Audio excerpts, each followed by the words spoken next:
ইমাম সাহেব যখন আল্লাহু আকবার বলে হাতটা তুললো, আপনিও হাতটা তুলবেন। তোলার পরে হাতটা আপনি বেঁধে নেবেন। আবার হাত বাঁধার পরে এদিক সেদিক তাকায়েন না, কিন্তু হাত বাঁধিয়া আপনার চোখ থাকবে একেবারে সিজদার স্থানে। আল্লাহু আকবার বলে আপনি কি করলেন, প্রথমবার হাত বেঁধে নিলেন, সুবহানাকাল্লাহুম্মা ওয়া বিহামদিকা ওয়া তাবারাকা ইসমুকা ওয়া তাআলা জাদ্দুকা, ছানা পড়লেন। ছানা পড়ার পরে আবার আল্লাহু আকবার বলে ইমাম সাহেব হাত তুললো, আপনারাও হাত তুলে হাতটা ছেড়ে দিবেন। আবার আল্লাহু আকবার বলে ইমাম সাহেব হাত তুললো, আপনারাও হাত তুলে হাত ছেড়ে দেবেন। কয়বার গেল? 2 বার হাত ছাড়লেন। এবার আল্লাহু আকবার বলে ইমাম সাহেব আবার তাকবীর দিবে, আপনারাও তাকবীর দিয়ে ইমাম সাহেব হাত বাঁধবে, আপনারাও হাত বেঁধে নেবেন। আর ডান বামে তাকাবেন না, তাকাবেন হচ্ছে নিচে, নিচে সিজদার স্থানে। এবার ইমাম সাহেব হাত বেঁধে নিল। তাহলে প্রথম রাকাতে হাত ছাড়ছেন কয়বার? 2 বার। মনে রাখবেন, প্রথম রাকাতে কয়বার? 2 বার হাত ছাড়ছেন। ইমাম সাহেব সূরা ফাতিহা পড়বে, সূরার সাথে সূরা মিলাবে, আপনারাও সূরা ফাতিহা শুনবেন এবং সূরা মিলাবেন।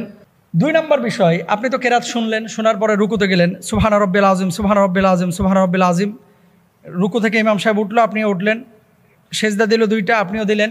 সেজদার মধ্যে কি পড়বেন? অন্য নামাজে যা পড়েন তাই পড়বেন। সেজদা থেকে ওঠার পরে আল্লাহু আকবার বলে ইমাম সাহেব যখন উঠলো, ওঠার পরে ইমাম সাহেব কিন্তু শুরুতেই সূরা ফাতিহা পড়ে। আপনারা পড়বেন বা শুনবেন, দুটাই জায়েজ আছে। 2 নম্বর হচ্ছে সূরা ফাতিহা, সূরা শেষ। এবার ইমাম সাহেব কিন্তু তাকবীর দিবে।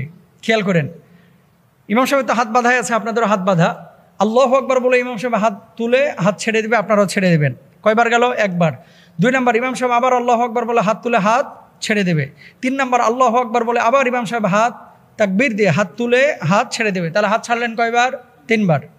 চতুর্থবার আর কিন্তু হাত বাঁধবেন না। অনেকে কি করে, ওই হাত ফেলার পরে এদিক এদিক তাকায় যে কিরে এখন কি করব।